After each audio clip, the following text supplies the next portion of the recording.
नमस्कार दोस्तों, गार्गी क्लासेस पर आपका स्वागत है। डेट आज की 15 अगस्त 2022। देख लेते हैं इंडियन एक्सप्रेस की इंपॉर्टेंट न्यूज़ जो अभी हम इस वीडियो में डिस्कस करेंगे। सबसे पहले हम बात करते हैं एक्सप्लेन पेज की। फर्स्ट आर्टिकल है ज़ैपोरिज़िया न्यूक्लियर पावर प्लांट के बारे में। देखो, ये न्यूक्लियर पावर प्लांट लोकेटेड है कहाँ पर? यूक्रेन में। यहाँ पर आप देख सकते हो। ठीक है, बेसिकली न्यूज़ में क्यों है? क्योंकि ये जो सिटी है ना ज़ैपोरिज़िया, ठीक है, तो यहाँ पर आप देखो रशियन ट्रूप्स ने अपना बेड़ा डाल रखा है। ठीक है, इधर से ये जो न्यूक्लियर पावर प्लांट है ये सिटी से ज़्यादा दूर लोकेटेड है नहीं। दूसरी चीज़, अगर यूक्रेन की फोर्सेस इधर अटैक करेंगी इस पावर प्लांट पे, तो न्यूक्लियर पावर प्लांट है तो इससे एमिशन होगा और लॉस किसका है? अल्टीमेटली यूक्रेनियंस का। तो कुल मिलाकर के एक डिफेंस शील्ड के तौर पे रशियन सोल्जर्स के द्वारा इस पर्टिकुलर न्यूक्लियर पावर प्लांट का यूज़ किया जा रहा है कि हम पे कोई अटैक करेगा तो उसको 10 बार सोचना पड़ेगा, क्योंकि हम पे अटैक करने पे क्या होगा? डेफिनेटली ये डैमेज होगा प्लांट। और ये प्लांट बंद नहीं पड़ा है। इंपॉर्टेंट चीज़ ये है, ये प्लांट आप देखो यूरोप का सबसे बड़ा न्यूक्लियर पावर प्लांट है। पहली चीज़ तो ये है, 5700 मेगावाट इलेक्ट्रिसिटी प्रोडक्शन की कैपेसिटी के साथ में काम कर रहा है, जिसमें 6 रिएक्टर्स हैं 900 मेगावाट कैपेसिटी के। ठीक है, ये रशिया के द्वारा जो क्रीमिया एनेक्स किया हुआ इससे 200 किलोमीटर दूर है, और जो कैपिटल है यूक्रेन की वहाँ से 500 किलोमीटर दूर है। ये रहा क्रीमिया। तो कुल मिलाकर के इंटरनेशनल एटॉमिक एनर्जी एजेंसी ने ये कहा कि करंट सिचुएशन न्यूक्लियर कैटास्ट्रॉफ की तरफ ले जा सकती है अगर इस न्यूक्लियर पावर प्लांट की तरफ लड़ाई चलती रहे और कहीं पे भी कुछ भी लीकेज हो गया है तो। ठीक है, तो बस ये ध्यान रख लेना, ज़ैपोरिज़िया। ठीक है, नाम ये यूक्रेनियन वर्ड है थोड़ा सा। ठीक है, आगे चलते हैं। नेक्स्ट है drought clouds over east India. देखो, बिहार, यूपी, झारखंड, ये 3 ऐसे स्टेट्स हैं जहां पर रेनफॉल अब की बार बहुत कम रिसीव हुआ है। ये 122 सालों में पहली बार हुआ है। 1901 में ऐसा हुआ था, उसके बाद में सीधा आज 2022 में देखने को मिल रहा है कि मॉनसून सीजन में रेनफॉल बहुत कम मिला है इनको। इसके चलते फूड स्कैरसिटी, वाटर स्कैरसिटी और ख़रीफ सीज़न में जो प्रोडक्शन होना है उसमें कमी आने के पूरे चांसेस हैं। अब सवाल ये है कि झारखंड में क्या रहता है पैटर्न।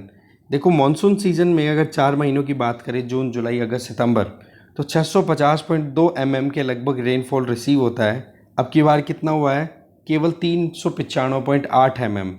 कितने टाइम की पर्टिकुलर बात करें? 1 जून से 14 अगस्त के बीच तक की। इतना रिसीव होना चाहिए था, रिसीव हुआ इतना। लगभग 39% डेफिसिट है रेनफॉल में झारखंड में, अगर अभी तक के मॉनसून की बात की जाए। उत्तर प्रदेश की बात करें तो उत्तर प्रदेश में आप देखो रेनफॉल 14 अगस्त तक कितना रिसीव हो जाता है रेनफॉल मॉनसून सीजन में? 470.1 mm। पर अब की बार रिडक्शन है कितना? 263 mm रिसीव हुआ। 44% डेफिसिट है रेनफॉल में।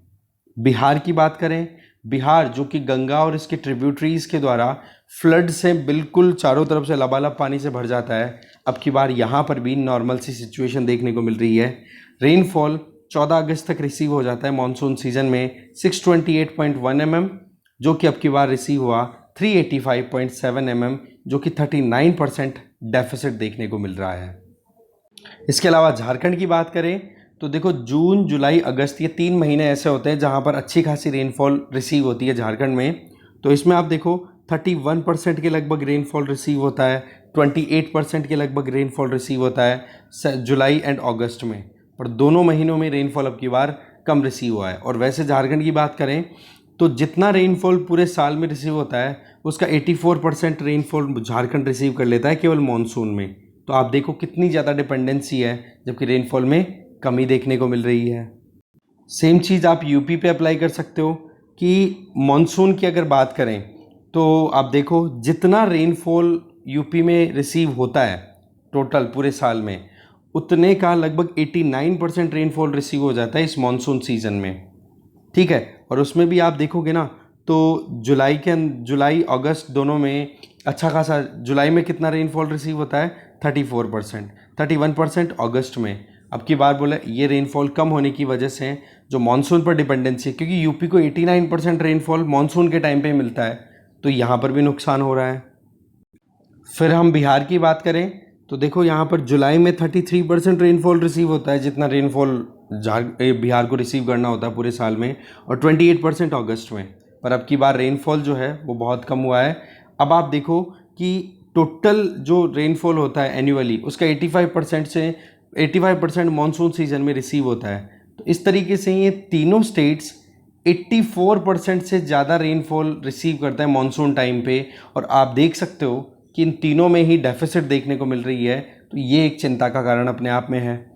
अब सवाल ये बनता है कि ये रेनफॉल डेफिसिट क्यों? देखो, हमारे यहाँ पर लो प्रेशर बेल्ट क्रिएट होते हैं, जिनको डिप्रेशंस बोले जाते हैं। वो कब क्रिएट होते हैं?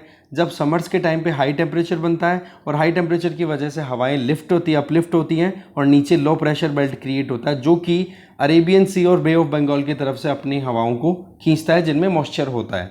तो कुल मिलाकर के देखा जाए तो अब की बार जो प्रेशर बेल्ट क्रिएट हुए, एक तो देखो बे ऑफ बंगाल में प्रेशर बेल्ट क्रिएट हुआ, उसने क्या किया, वो कहाँ पर डेवलप हुआ? मेजरली उड़ीसा वाले एरिया में। जब उड़ीसा वाले कोस्टल एरिया में अगर थोड़ा सा प्रेशर बेल्ट डेवलप होता है ना, तो झारखंड, यूपी, बिहार, इन तीनों पर कुछ इम्पैक्ट नहीं देखने को मिलता है। रेनफॉल बहुत कम रिसीव होता है। एग्जैक्टली वही चीज़ हुई कि लो प्रेशर बेल्ट जो है बे ऑफ बंगाल में जो डेवलप हुआ, वो फेवरेबल नहीं हुआ बिहार, झारखंड और यूपी के लिए। इसके अलावा जो ईस्ट वेस्ट लो प्रेशर है, मतलब इंडो गैंजेटिक प्लेन्स की बात करें, ठीक है, इंडस और गैंजेटिक प्लेन्स की बात करें, ठीक है, तो वहाँ पर जो लो प्रेशर क्रिएट होता है, वो पूरा का पूरा यूपी, बिहार, इनके ऊपर से क्रॉस होता हुआ जाता है। ठीक है, यहाँ पर भी लो प्रेशर, वही हवाएं यहाँ पर ऊपर उठेंगी और अट्रैक्ट करेंगी अपनी तरफ यहाँ से मॉनसूनल हवाओं को। तो कुल मिलाकर के यहाँ पर भी जो लो प्रेशर बेल्ट क्रिएट होता है ना, वो यूजुअली जहाँ पर फॉर्मेशन होता है उसके साउथ में क्रिएट हो गया। अब साउथ में हो गया तो नॉर्थ वाले में क्या हो गया? नॉर्थ वाले रीजन में वहाँ पे हवाएं खींच ही नहीं पाई, मानसून वहाँ पे पहुँच ही नहीं पाया। तो कुल मिलाकर के जिस तरह नॉर्मल मानसून की हम बात करते हैं, तो इंडो गैंजेटिक प्लेन्स में बिहार और यूपी वाले प्लेन्स वाले एरिया में लो प्रेशर क्रिएट होता है, वहाँ पर लो प्रेशर ना क्रिएट होकर के अब की बार थोड़ा सा साउथ डायरेक्शन में लो प्रेशर क्रिएट हो गया। कुल मिलाकर के इस ट्रफ जो डिप्रेशन क्रिएट हुआ या ट्रफ क्रिएट हुआ, लो प्रेशर क्रिएट हुआ, इसकी वजह से जो यहाँ पर यूपी और बिहार वाले एरिया में रेनफॉल जो रिसीव हो सकता था, वहाँ पर हुआ नहीं, और पेनिनसुलर इंडिया और सेंट्रल इंडिया में अच्छी खासी रेनफॉल रिसीव हो गई। तो नुकसान किसको हुआ? यूपी, बिहार और झारखंड को हुआ कि नहीं, जो कि इस ट्रफ के नॉर्थ में लोकेटेड रह गए, जबकि ये हमेशा वहाँ पर यूपी, बिहार वाले एरिया में जाकर के रेनफॉल करवाता है। तो इस तरीके से नुकसान हो गया। इसके अलावा देखा जाए तो हिमालयन फुट हिल्स में जब लो प्रेशर क्रिएट होता है, वही अगेन यूपी, बिहार, झारखंड, वेस्ट बंगाल में अच्छी खासी रेनफॉल तभी रिसीव होती है जब नॉर्मल सर्कमस्टांसिस में हम देखें कि यूपी, बिहार में लो प्रेशर क्रिएट हो। पर अब की बार क्या हो गया? यूपी, बिहार की बजाय थोड़ा साउथ में एमपी, छत्तीसगढ़, उड़ीसा, यहाँ पर लो प्रेशर बेल्ट क्रिएट हो गया। इस वजह से उनके नॉर्थ में जो स्टेट लोकेटेड है, जैसे यूपी, बिहार, झारखंड, इनमें रेनफॉल रिसीव हुआ नहीं, हुआ भी तो बहुत ही कम हुआ। तो कुल मिलाकर के क्या अब रास्ते निकाले जा रहे हैं? रेनफॉल तो कम रिसीव हुआ। पहला तो ये कि राइस ट्रांसप्लांटेशन पे रिलाई करो भाई। पहले छोटी छोटी क्यारियों में जो सीडलिंग्स है वो तैयार कर लो और फिर उनको ट्रांसप्लांट कर दो ले जा करके खेतों में, और वो थोड़ा जल्दी कर लो। दूसरी चीज़ कि कम ड्यूरेशन में उगने वाली राइस की जो वैरायटी है उस पर आप रिलाई करो। इसके अलावा मिलेट्स, मेज़, अरहर, जो कि कम पानी पे भी ग्रो कर सकते हैं, उन पर रिलाई किया जा सकता है सीज़न में। तो कुल मिलाकर के बात क्या है कि यूपी, बिहार, झारखंड में रेनफॉल अब की बार जो रहता है उसके कंपैरिजन में कम रिसीव हुआ है। रिजल्ट के तौर पर वहाँ पर फूड, वाटर, इसकी कमी देखने को मिल रही है। ठीक है, तो मतलब मिल सकती है। तो इसके लिए अभी ये सोल्यूशन जो है वो बता दिया अपनी तरफ से एक्सपर्ट्स ने कि कैसे आप काम कर सकते हो एग्रीकल्चरल डिपेंडेंसी को, या फिर अपनी जो एग्रीकल्चर रिक्वायरमेंट है उसको फुलफिल करने के लिए। नेक्स्ट आर्टिकल है फ्लैग कोड से रिलेटेड। देखो, हर घर तिरंगा कैंपेन जो चल रहा है उसके बेसिस पे हमें ये भी जानना ज़रूरी है कि भाई एक्चुअल में तिरंगा जो है हमारा नेशनल फ्लैग, उसके लिए क्या हमें फॉलो करना होगा, क्या समझना होगा। बेसिकली अभी तक देखा जाए तो डिपार्टमेंट ऑफ पोस्ट के द्वारा ये जो ट्राई कलर्स हैं वो रिलीज़ किए गए थे, और देखो 12 अगस्त तक लगभग 1 करोड़ से भी ज़्यादा नेशनल फ्लैग्स हैं वो बेचे जा चुके थे अलग अलग पोस्ट ऑफिस और ऑनलाइन चैनल्स के थ्रू। अब देखो बात ऐसी है, ये जो पर्पस था इस कैंपेन का वो कि एक राष्ट्रवाद का जो एक राष्ट्र प्रेम का जो मैसेज है वो सब तक पहुँचे।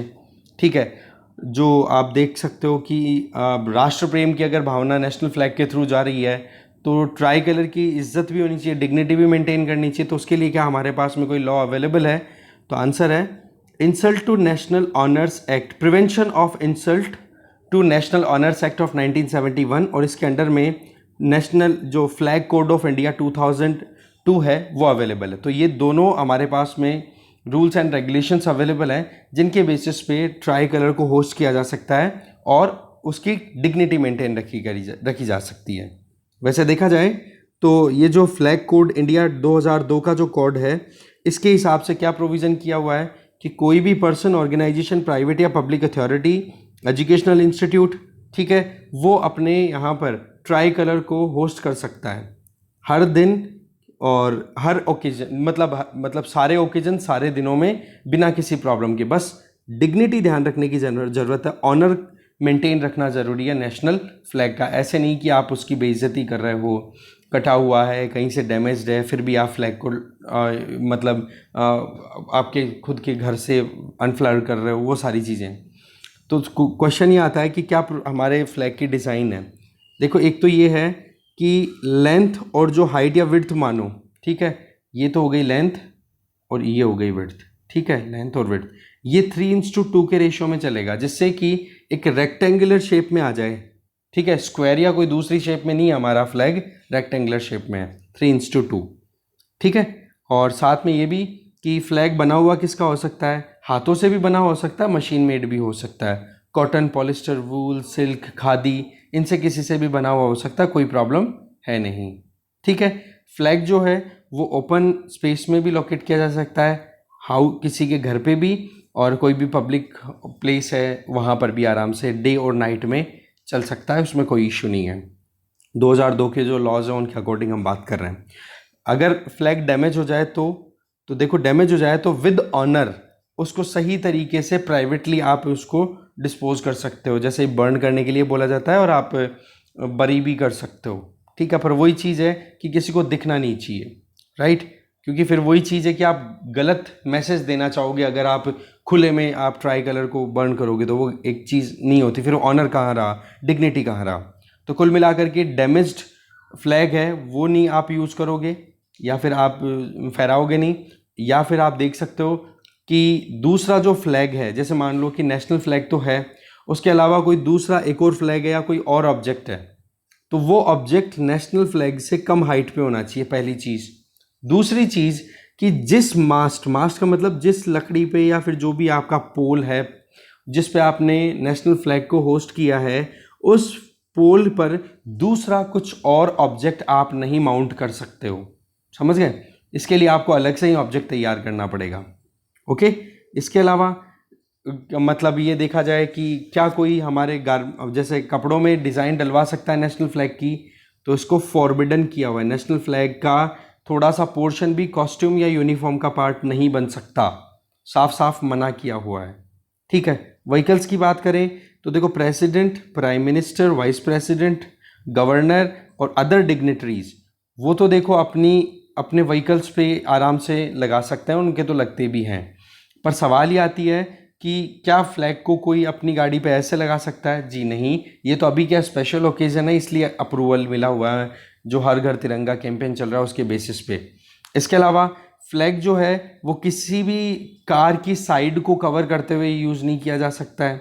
ठीक है, किसी भी व्हीकल को कवर करने के लिए यूज़ नहीं किया जा सकता है। इसके अलावा स्टोर कैसे करोगे?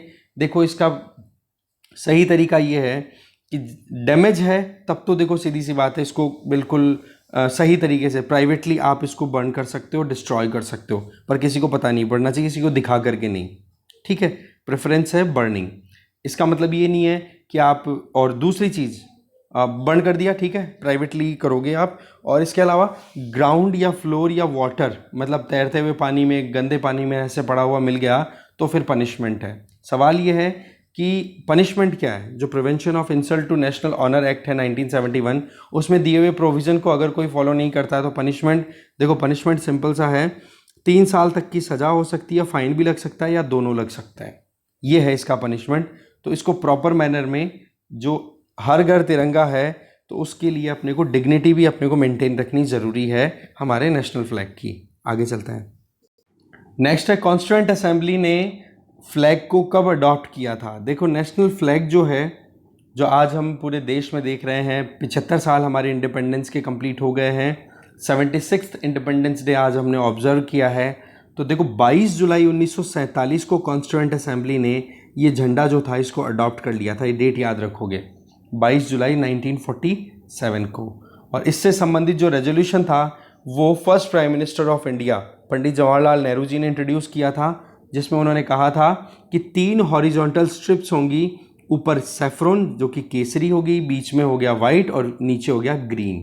ठीक है, और इसके बीच में एक सेंटर में व्हील होगा जो कि नेवी ब्लू कलर में होगा। और नेवी ब्लू कलर का जो चक्र है वो बेसिकली उसकी चौड़ाई, उसका जो डायमीटर है वो वाइट वाले जो स्ट्रिप है सेंटर वाली, मोर और लेस उसके इक्विवेलेंट रहेगी, और उसमें 24 स्पाइक्स होंगी।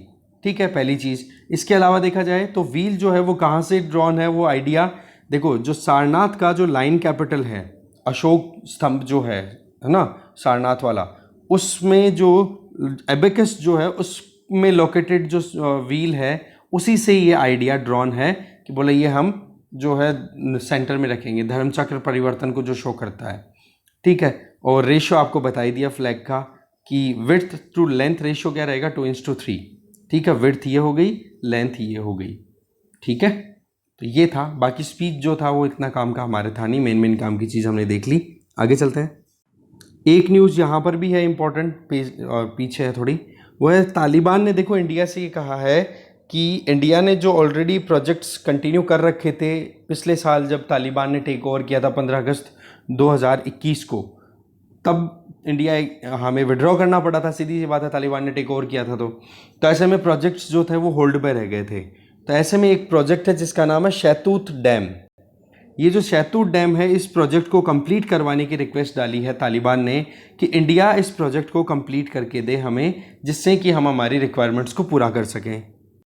वैसे अगर देखा जाए तो इंडिया ने अफ़गानिस्तान में लगभग $3 बिलियन तक का इन्वेस्टमेंट किया है 20 साल के टाइम पे। 2001 से लेकर के 21 का जो 20 साल का टाइम रहा, इसमें इंडिया की तरफ से लगभग $3 बिलियन का इन्वेस्टमेंट गया है, चाहे फिर वो रोड हो, डैम बनाना हो, इलेक्ट्रिसिटी ट्रांसमिशन लाइन हो, या फिर जीएसएस, हॉस्पिटल, स्कूल्स ये ओपन करने की बात हो।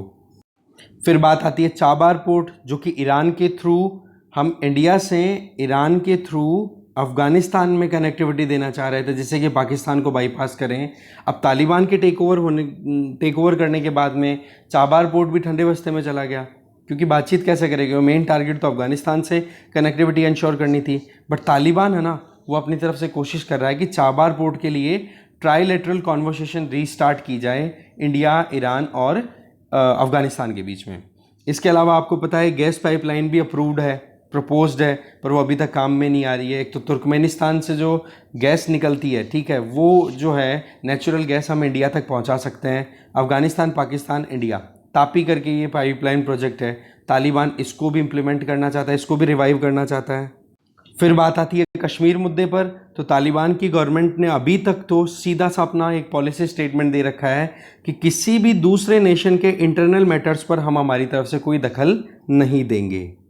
तो कुल मिलाकर के बात ये आ रही है कि अफ़गानिस्तान में तालिबान रिजीम है वो इंडिया के साथ में एंगेज करना चाहता है और प्रॉपर लॉन्ग टर्म में अपनी गवर्नमेंट को कंटिन्यू कराना चाहते हैं। बट एक बात अभी तक ये क्लियर आपको होनी चाहिए कि तालिबान को किसी भी इंटरनेशनल इंस्टीट्यूशन ने या किसी भी गवर्नमेंट ने अभी तक लेजिटिमेसी रिकग्निशन नहीं दिया है कि हाँ जी ये वाकई में वाजिब सरकार है अफ़गानिस्तान की, क्योंकि वहाँ पर बहुत सारे ऐसे काम किए जा रहे हैं जो कि तालिबान ने अपने प्रॉमिस के अगेंस्ट कर रहा है, क्योंकि दोहा अकॉर्ड साइन हुआ था यूएस और तालिबान के बीच में, ठीक है, पर वही चीज़ है कि तालिबान ने जो कमिटमेंट्स दिए थे वो चीज़ें इंप्लीमेंट नहीं करने की वजह से तालिबान को प्रॉब्लम्स आ रही हैं, इंटरनेशनल रिकग्निशन नहीं मिल पा रहा और अफ़गानिस्तान में हाल हो रहे हैं ख़राब लोगों के अभी।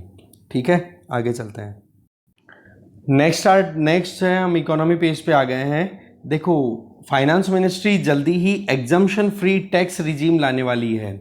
इसका मतलब क्या हो गया, आपको पता है कि जब भी कोई कॉरपोरेट टैक्स पे करता है, कोई इनकम टैक्स पे करता है, तो छूट दी जाती है कि अगर आप ये कर लोगे तो आपको टैक्स में रिलीफ मिल जाएगी, LIC ले लोगे तो आपको रिलीफ मिल जाएगी, ये सारी चीज़ें करने की बात की गई। तो ऐसे में गवर्नमेंट ऑफ इंडिया ने ये डिसाइड किया है कि हम छूट दे रहे हैं, इसके बजाय हम टैक्स रेट ही रिड्यूस कर लें और छूट देने के प्रोविज़न को ही ख़त्म कर दें। तो एक तो क्या होगा, कॉम्प्लेक्सिटीज़ रिड्यूस हो जाएंगी, और दूसरा टैक्स पेयर भी थोड़ा सा कंफर्टेबल फील करेगा कि चलो इंटरेस्ट रेट कम है तो वो टैक्स चोरी करने की कम सोचेगा। तो कुल मिलाकर के बात यह है कि यूनियन बजट 2020-21 का जो बजट था उसमें न्यू टैक्स रिजीम इंट्रोड्यूस करने की बात की गई थी। ओके, तो टैक्स पेयर्स को ये था कि या तो आप ओल्ड रिजीम जो चल रहा है उसमें कर लो, या न्यू रिजीम जो है टैक्स का उसको फॉलो कर लो। ओल्ड रिजीम में तो क्या था कि टैक्स की रेट भी ज़्यादा थी और अलग अलग ऑप्शंस के बेसिस पे डिडक्शन लिया जा सकता है, जैसे रेंट पेमेंट करना है, LIC ले रखी है, कोई इंश्योरेंस ले रखा है, कुछ भी आप ले रहे हो, होम लोन चल रहा है, उसके बेसिस पे डिडक्शन। ठीक है, अब ये ओल्ड रिजीम जो था वो तो कुछ ऐसा था, पर इसमें कॉम्प्लेक्सिटी थी। बट न्यू टैक्स रिजीम जो है वो ऑफर किया गया था 2020-21 में, ऑप्शनल था। ठीक है ना, आप ओल्ड रिजीम में जाना चाहते हो या न्यू टैक्स रिजीम में जाना चाहते हो, तो ओल्ड वाला तो जो था वो तो था ही। अब न्यू टैक्स रिजीम में ये है कि टैक्स रेट कम कर दी जाएगी बट एग्जम्पशन या डिडक्शन नहीं होंगे उसमें। ठीक है, तो इस तरीके से इनकम टैक्स लॉ जो है उसको चेंज किया गया। अब इसके पीछे इंटेंशन क्या थी? मेन इंटेंशन तो ये थी कि एक तो टैक्स पेयर को सिग्निफिकेंट रिलीफ मिल जाए कि भाई चलो ठीक है, टैक्स मुझे ज़्यादा इंटरेस्ट रेट पे नहीं करनी पड़ेगी। दूसरा, कॉम्प्लेक्सिटी भी तो नहीं आएगी ना, सिंप्लीफाई कर दिया जाएगा। तो इस तरीके से ये जो ऑप्शनल चीज़ थी अब उसको सिंगल हैंडेडली इंप्लीमेंट करना चाह रही है गवर्नमेंट कि न्यू टैक्स रिजीम है उसके लिए अब ओल्ड टैक्स रिजीम अब ऑप्शन के तौर पे नहीं अवेलेबल होगा। ये क्लियर कट साइन है। कारण कि जब सिंपल रिजीम होता है, टैक्स रेट्स कम होती हैं, तो टैक्स पेयर अट्रैक्ट होते हैं उसकी तरफ में। ठीक है, तो बोला टैक्स पेयर्स को अट्रैक्शन देखते हुए, इंटरेस्ट देखते हुए, सिंप्लिसिटी देखते हुए, लो टैक्स रेट देखते हुए यूं लगता है कि इसको अब इंप्लीमेंट करना चाहिए। तो फाइनेंस मिनिस्ट्री इसके लिए रेडी है। इसके अलावा अगर हम कॉरपोरेट टैक्स की बात करें तो कॉरपोरेट टैक्सेशन की बात पॉइंट सीधी आती है कि पहले 30% कॉरपोरेट टैक्स हुआ करता था। गवर्नमेंट ने इन्वेस्टमेंट को अट्रैक्ट करने के लिए उसको 22% तक किया। फिर आप देखोगे इस कॉरपोरेट टैक्स को रिड्यूस करके अल्टीमेटली 15% तक आ गए थे। 31 मार्च 2024 तक 15% तक लाने की बात की जा रही है, और ज़्यादा रिड्यूस करने की बात की जा रही है। तो कुल मिलाकर के ये टैक्स रेट रिड्यूस करने का टारगेट क्या है कि जो कॉरपोरेट हाउसेज हैं वो टैक्स चोरी ना करें। ठीक है, दूसरी चीज़, एग्जम्पशंस के चक्कर में टैक्स पे करने से बचें या फिर पे करने के बाद में फिर गवर्नमेंट उनको रिफंड करे, इसका टेंशन थोड़ा सा कम करना है। इसके अलावा इनकम टैक्स की बात हम करें तो 2.5 लाख से 5 लाख रुपए तक तो आपको पता है 5% इंटरेस्ट टैक्स चलता है। ठीक है, और 5 से 7.5 लाख रुपए तक लगता है 10%, 7.5 से 10 लाख तक लगता है 15%, 10 से 12.5 तक लगता है 20%, 12.5 से 15 लाख तक लगता है 25%, और 15 लाख से ज़्यादा अगर इनकम आप शो करते हो, आपकी इनकम होती है, तो आपको 30% टैक्स देना होता है। तो कुल मिलाकर के ये टैक्स के डिफरेंट स्लैब्स है और ये सारी चीज़ें हैं। तो ये चीज़ें अनाउंस करना गवर्नमेंट के पीछे पॉइंट क्या था मेन, ये इसीलिए था, ये न्यू टैक्स रिजीम में अनाउंस किया था गवर्नमेंट ने कि भाई एक तो टैक्स रेट रिड्यूस होगी तो ऑटोमेटिकली रेवेन्यू कलेक्शन में, वही लाफर कर्व। ठीक है, कि आप टैक्स रेट रिड्यूस करोगे उतने ही ज़्यादा लोग आपको टैक्स पे करेंगे, जितनी ज़्यादा टैक्स आप बढ़ाओगे उतने ही कम लोग आपको टैक्स पे करेंगे। ठीक है, तो ये है मुद्दा यहाँ पे। नेक्स्ट है, देखो कॉमर्स मिनिस्ट्री जो है वो रिवाइवल देना चाह रही है, रिवैम्प करना चाह रही है, रिन्यू करना चाह रही है स्पेशल इकोनॉमिक जोन्स को। तो बेसिकली स्पेशल इकोनॉमिक जोन्स क्या है, मैं आपको अगर सिंपल बताऊं तो हमारा जो इंडिया है, इंडिया की जो टेरिटरी है उसमें कुछ ऐसे एरियाज डेडिकेट कर दिए इंडस्ट्रीज़ के लिए जो कि फॉरेन टेरिटरी की तरह ट्रीट किए जाएंगे। यहाँ पर जो कुछ भी प्रोडक्शन होगा उस प्रोडक्शन का लेन देन होगा एक्सपोर्ट से। अगर इंडिया में भी वो प्रोड्यूस्ड मटेरियल अगर यूज़ होता है तो एक तरीके से वो फॉरेन टेरिटरी जो आपने एक्सक्लूसिवली बनाई है इंडस्ट्रीज़ के लिए, वहाँ से इंडिया में जो भी माल आएगा उसको आप कस्टम ड्यूटी और वो अप्लाई कर दोगे उस पर। तो कुल मिलाकर के एक तरीके से इंडिया से एक्सपोर्ट को प्रमोट करने के लिए आपने स्पेशल इकोनॉमिक जोन का कॉन्सेप्ट है वो स्टार्ट किया था 2006 में। स्पेशल इकोनॉमिक जोन के लिए एक्ट लाया गया था पार्लियामेंट में। ये बेसिकली चाइना के मॉडल पे डिपेंडेंट था, बट ये है कि इतना सक्सेसफुली काम नहीं कर पाया, क्योंकि चाइना में जो डेवलपमेंट है वो एक अलग लेवल तक पहुंच चुका है और हम अभी स्टार्टिंग के फेज में चल रहे थे 2006 की अगर बात करें। पर वही चीज़ है कि अब गवर्नमेंट इसको रिवाइवल देना चाहती है, क्योंकि जितना एक्सपोर्ट प्रमोशन होगा उतना ही हमारे यहाँ पर मैन्युफैक्चरिंग होगी, उतनी ही ज़्यादा जॉब्स क्रिएट होंगी, एम्प्लॉयमेंट की अपॉर्चुनिटी भी तो क्रिएट होगी। दूसरी चीज़ क्या है कि जब हमारे यहाँ पर कोई भी चीज़ डोमेस्टिकली प्रोड्यूस होकर के फिर एक्सपोर्ट होगी तो गवर्नमेंट को कुछ ना कुछ बेनिफिट तो होगा ही। तो कुल मिलाकर के इस साल के यूनियन बजट में गवर्नमेंट ऑफ इंडिया के द्वारा प्रपोजल दिया है कि जो एग्जिस्टिंग लॉ है जो कि स्पेशल इकोनॉमिक जोन्स को गवर्न करता है, उसमें कुछ अमेंडमेंट लाए जाएंगे और चेंज किए जाएंगे, जिसमें स्टेट्स को एक एक्टिव रोल प्ले करने का मौका मिलेगा, जिसमें वो एक पार्टनर की तरह काम करेंगे, जो कि development of enterprise and service hub हैं वो होंगे। मतलब स्पेशल इकोनॉमिक जोन है उसको एक तरीके से रीनेम करने की बात कर दी, development of enterprise and service hubs. ठीक है, इससे क्या होगा, वही एक्सपोर्ट प्रमोशन पे मेन टारगेट लिया जा रहा है। वैसे देखा जाए तो इसमें अब प्रपोजल में क्या प्रोविज़न किए गए हैं जिससे कि सेज जो है स्पेशल इकोनॉमिक जोन है वो अच्छे से काम कर पाए। इन सेज को प्रमोशन करने के लिए जीरो रेटिंग IGST, जो एक स्टेट से दूसरे स्टेट में जो भी ट्रेड होता है तो उस पर जो इंटीग्रेटेड गुड सर्विस लगता है ना, देखो 3 तरीके की GST रिजीम चल रही हैं, SGST, CGST और IGST। इंटीग्रेटेड का एक शेयर सेंट्रल गवर्नमेंट के पास जाता है और एक शेयर जाता है, आपको पता है, स्टेट गवर्नमेंट्स में डिवाइड होता है। तो कुल मिलाकर के उसको जीरो करने की बात की जा रही है। इसके अलावा डोमेस्टिक प्रोक्योरमेंट यूनिट्स हैं उनके लिए, मतलब सेज में कुछ माल प्रोड्यूस हो रहा है और उनको अगर कोई खरीदना चाहे तो वहां पर IGST नहीं लगे, एक तो ये कोशिश की जा रही है। दूसरा कि इनडायरेक्ट टैक्स का जो बेनिफिट दिया जा रहा है सेज में जो भी इन्वेस्ट करते हैं उन लोगों को वो इनडायरेक्ट इन्वेस्टमेंट का बेनिफिट लगातार देना।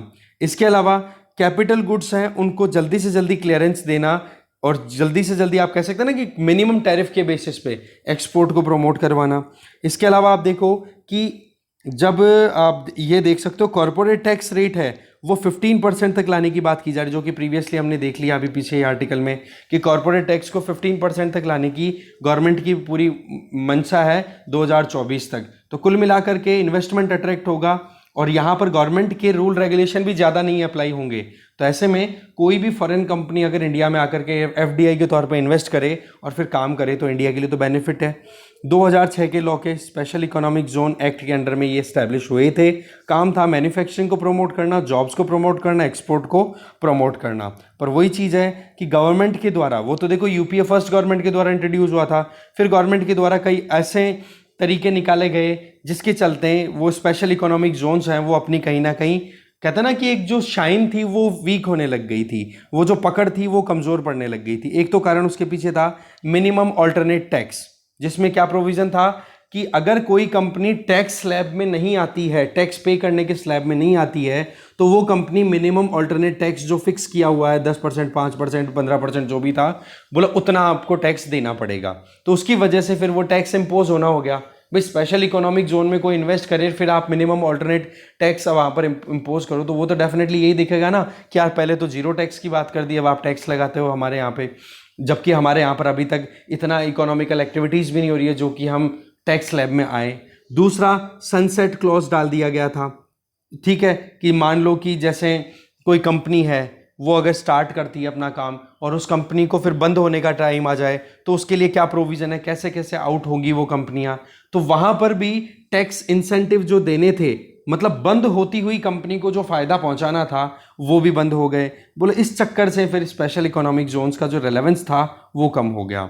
ये जोन्स है ना एक तरीके से फॉरेन एंटिटी की तरह ट्रीट होती है, मैं आपको बताता हूँ, क्योंकि इनमें फिर कस्टम्स का इतना कोई रोल आता नहीं है। हाँ, अगर इन फॉरेन एंटिटीज़ में देखें तो यहाँ से बना हुआ माल अगर इंडिया में कहीं पर भी, चाहे पड़ोस में ही कहीं दूसरी सिटी में बिक रहा हो, तो वहाँ पर कस्टम ड्यूटी देनी पड़ेगी, और एक्सपोर्ट करना है तो इजीली वो कर सकते थे। तो कुल मिलाकर के इजी गोइंग बनाना था मैन्युफैक्चरिंग को। पर वही चीज़ है कि एक कुछ बैक टू बैक जो गवर्नमेंट्स आती हैं, डेमोक्रेसी में एक बहुत बड़ी प्रॉब्लम है कि एक गवर्नमेंट पॉलिसी लेकर के आती है, दूसरी गवर्नमेंट उन पॉलिसीज़ को सबसे पहले फेल करने की कोशिश करती है अगर पार्टी चेंज हो गई तो तो वो चीज़ें कहीं ना कहीं फिर डेवलपमेंट में हर्डल का काम करती है। एग्जैक्टली वही चीज़ यहाँ से आपको समझ में भी आ रही होगी। ठीक है, अभी देखो स्पेशल इकोनॉमिक जोन्स को 100% इनकम टैक्स एग्जम्पशन मिलता है, एक्सपोर्ट जो भी होता है उस पर। इसके अलावा 5 साल तक तो 100% इनकम टैक्स एग्जम्पशन है, जो भी एक्सपोर्ट से वो कमाते हैं कोई टैक्स देने की जरूरत नहीं है। फिर बाद के जो 5 साल में उनमें 50%, और फिर उसके बाद में भी अगर कंपनी को लगे कि 15 साल का काम करने के बाद में और 5 साल तक एक्सटेंड करना है कंपनी को, तो वो अपने हिसाब से और काम कर सकती है, कुछ नया इन्वेस्टमेंट ला सकती है, तो 50% का जो एग्जम्पशन है वो कंटिन्यू रहेगा। तो कुल मिलाकर के शुरुआती 5 सालों में तो बेनिफिट मिल गया 100% इनकम का, इनकम पे कोई टैक्स नहीं लगेगा, एक्सपोर्ट पे जो भी कमाई हुई है वो खुद की पॉकेट में डालो सीधा सेज में, तो कौन नहीं इन्वेस्ट करेगा। दूसरा, 5 साल के बाद में अगले 5 साल के लिए 50% तक की छूट दे दी, और फिर वही कंपनी अगर एडिशनल इन्वेस्टमेंट कर देती है तो उसका मतलब क्या हो गया, और 5 साल का छूट मिल जाएगा उनको 50% इनकम टैक्स पे। तो कुल मिलाकर के इनकम टैक्स को रिड्यूस करते हुए स्पेशल इकोनॉमिक जोन्स को एनकरेज करने की कोशिश की गई। अब आप देखो यहाँ पर कि कहाँ कहाँ पर इस तरीके से काम चल रहे हैं स्पेशल इकोनॉमिक जोन्स। तो 30 जून 2022 तक गवर्नमेंट ने अभी तक 425 स्पेशल इकोनॉमिक जोन्स डेवलपर्स को अप्रूवल दिया हुआ है, जिनमें से 268 तो ऑपरेशनल हैं। ठीक है, इनमें देखो 6.5 लाख करोड़ रुपए तक का इन्वेस्टमेंट अट्रैक्ट हो चुका है, 27 लाख के लगभग लोग यहाँ पर रोजगार पाते हैं। अप्रैल से जून के बीच में अगर देखें तो एक्सपोर्ट कितना रहा है, इसी साल की बात करें तो आप देखो 2.9 लाख करोड़, जो कि पिछले साल के जो कि आप देखो टोटल एक्सपोर्ट का 32% है। तो अच्छा खासा कंट्रीब्यूशन है स्पेशल इकोनॉमिक जोन्स का, तो इनका तो एनकरेज होना जरूरी है। नेक्स्ट है आंध्र प्रदेश और उत्तर प्रदेश में गोल्ड माइंस के ऑक्शन को लेकर के। तो आपको ध्यान क्या रखना है, देखो एक तो बोक्समपल्ली नॉर्थ ब्लॉक, बोक्समपल्ली एक ये जावाकुल्ला। ठीक है, तो ये दो नाम है, बोक्समपल्ली और जावाकुल्ला। एक तो दो नाम तो ये याद रखोगे, ये दोनों की दोनों एरिया हैं कहाँ पर, आंध्र प्रदेश में गोल्ड माइंस यहाँ पर होंगी। ठीक है ना।